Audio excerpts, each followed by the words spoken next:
Deeply troubled, Tawanda confronted Makanaka. Mother, I found the heirloom. Why did you lie about Tariro? Makanaka, caught off guard, stammered, but Tawanda pressed on. And what about the rumors you spread? How could you do this to my wife?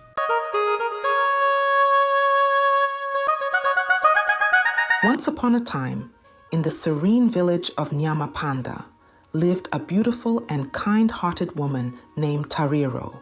Her grace and beauty were the talk of the village, attracting many suitors.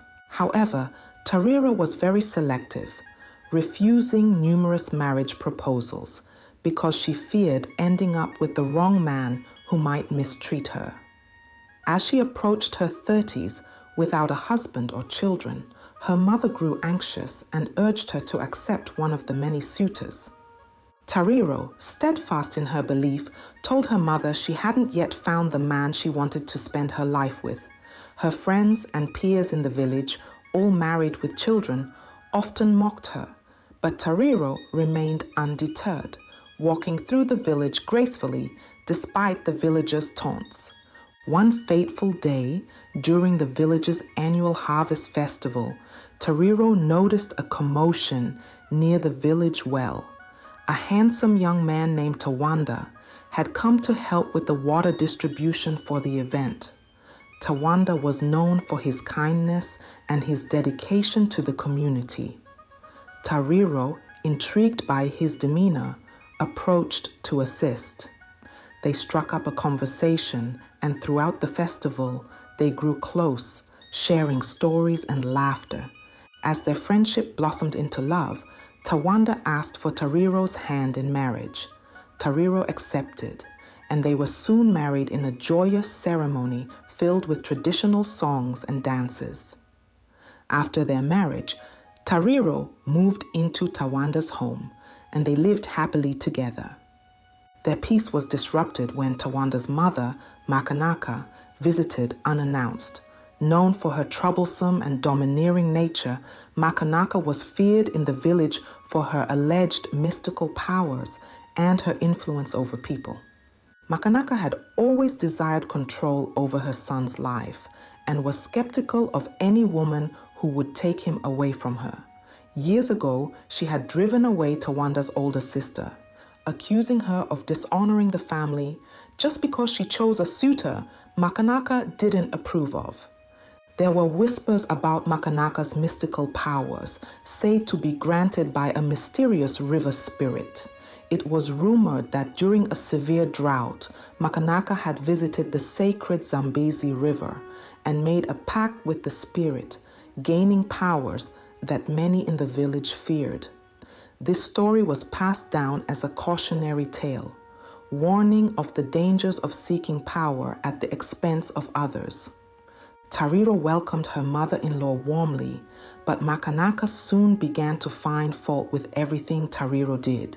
Despite Tariro's efforts to please her, Makanaka remained unsatisfied and made Tariro's life increasingly difficult. Tariro endured the hardship with patience, trying to maintain peace in her home. One day, Makanaka falsely accused Tariro of stealing a family heirloom. The accusation caused a rift between Tariro and Tawanda. Hurt and confused, Tawanda demanded answers, but Tariro, maintaining her innocence, pleaded for his trust. Tawanda, torn between his love for his wife and his loyalty to his mother, struggled with the situation. Makanaka's motive was clear. She wanted Tariro out of her son's life to regain her control over him. During this tumultuous period, Tariro discovered she was pregnant. She decided to keep the news from Makanaka, fearing further complications. However, Makanaka soon noticed the changes and, suspecting the truth, plotted to ensure Tariro's downfall.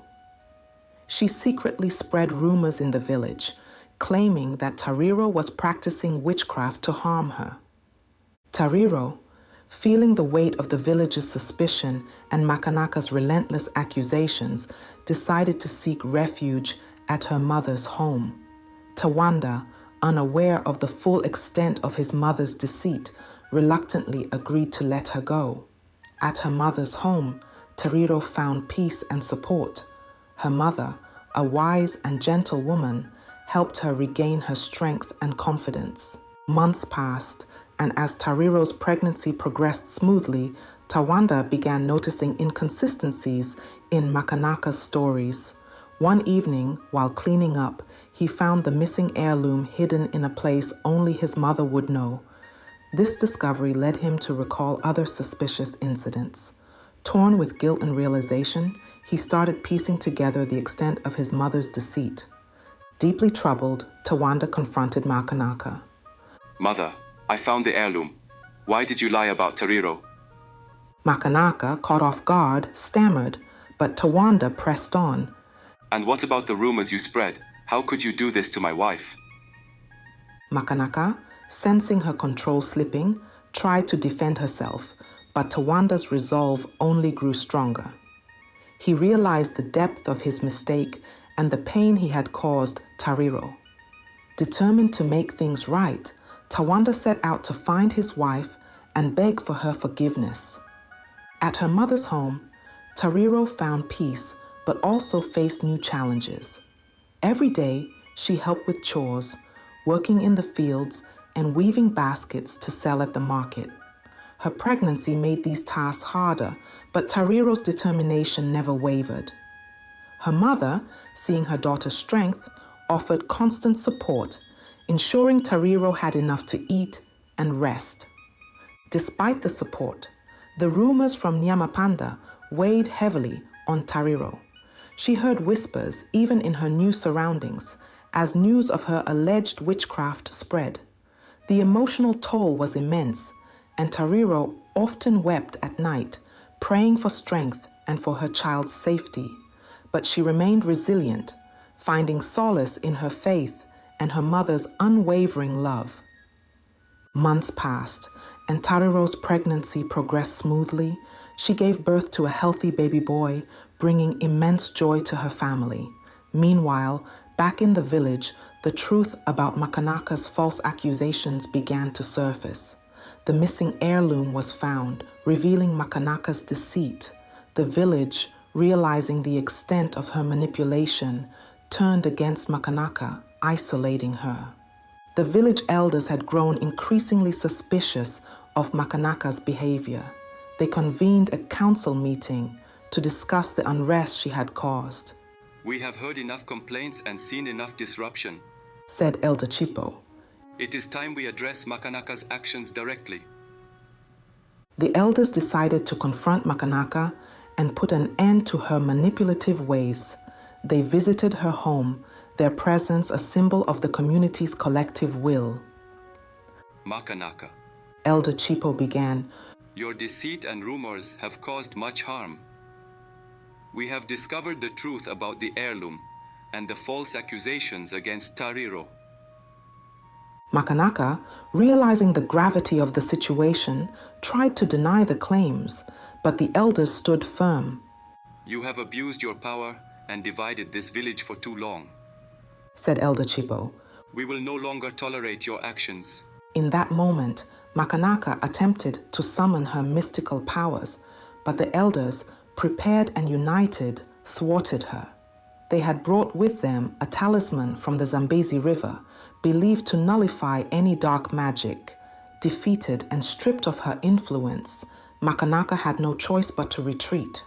Tawanda, realizing his mistake, was filled with remorse. He sought out Tariro to beg for forgiveness. Tariro, ever kind-hearted, forgave him and agreed to return home. They decided to confront Makanaka together. When they arrived, Makanaka, realizing her defeat, tried to use her mystical powers one last time, but was thwarted by the village elders, who had grown weary of her manipulations. With Makanaka's influence finally gone, Tawanda and Tariro were able to rebuild their lives. They returned to Nyamapanda, where Tariro was welcomed back with open arms. The villagers, having learned the truth, now respected her even more for her strength and integrity. As they settled back into their home, Tariro and Tawanda worked together to create a loving and peaceful environment for their son. Tariro's resilience and kindness became a source of inspiration for many in the village. They often spoke of her courage and how she overcame the trials brought upon her by Makanaka. The village of Nyamapanda, enriched by Tariro's example, thrived with a renewed sense of community and mutual respect. Tariro and Tawanda, alongside their son, lived happily, their bond stronger than ever.